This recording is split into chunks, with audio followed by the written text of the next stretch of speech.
hey guys আজি মই প্ৰথম ভিডিঅ' এটা বনাইছোঁ মানে কলেজলৈ গৈ থাকোঁতে লগতে ভণ্টি আৰু মই দুইজনী কলেজলৈ গৈছিলোঁ ভাবিলোঁ এটাকে ভিডিঅ'কে কৰি কিনে আপোনালোকক দেখাওঁ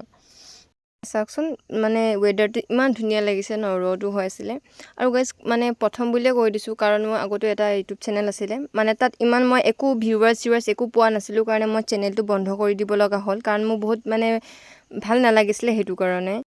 তো এতিয়া মই নতুনকৈ আকৌ এতিয়া ইউটিউব চেনেলটো খুলিছোঁ আপোনালোক সকলোৱে চাব আৰু মোক মোৰ চেনেলবিলাক ছাবস্ক্ৰাইব কৰিব লাইক কৰিব এণ্ড কমেণ্ট কৰিব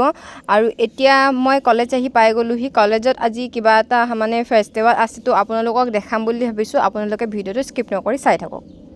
মানে আজি আমাৰ কলেজৰ ডিপাৰ্টমেণ্টৰ বিদায় সভা আৰু আদৰণি সভা আছে কাৰণ বিদায় সভা আৰু আদৰণি সভা মানে কৈছোঁ ফাৰ্ষ্ট ছেমিষ্টাৰখিনি আদৰণি সভা আৰু আমাৰ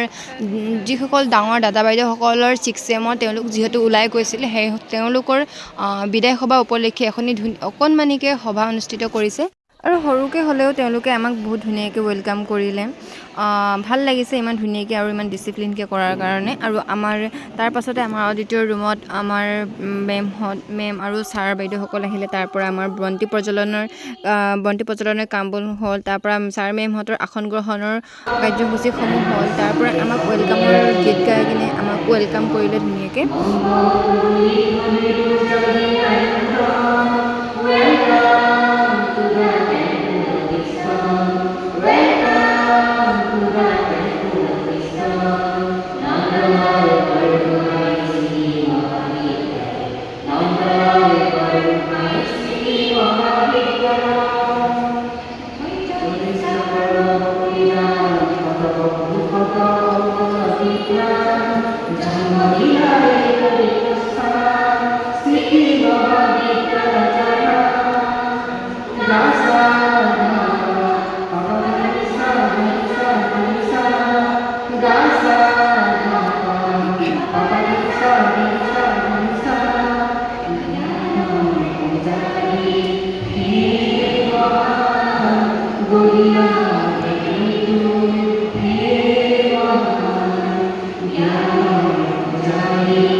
তাৰ মাজতে আমাৰ ছাৰ বাইদেউসকলৰ মাজত দুআষাৰ ক'ব লগা আছিলে ক'লে তাৰ পাছত মাজতে আকৌ আমাক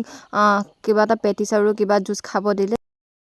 তাৰ মাজতে আকৌ মোক ঘৰৰ পৰাও ফোন কৰিলে যে আইতা গাটো ভাল নাছিলে সোনকালে আহিবৰ কাৰণে তো মই ঘৰত গুচি আহিলোঁ তো ভিডিঅ'টো কেনেকুৱা লাগিলে চাই আপোনালোকে প্লিজ কমেণ্ট এটা কৰি জনাব তো এতিয়াৰ পৰা ভালকৈ ভিডিঅ' দিম বুলি ভাবিছোঁ তো আপোনালোকে ভিডিঅ'টো কেনেকুৱা পালে প্লিজ কমেণ্ট কৰি জনাব বাই বাই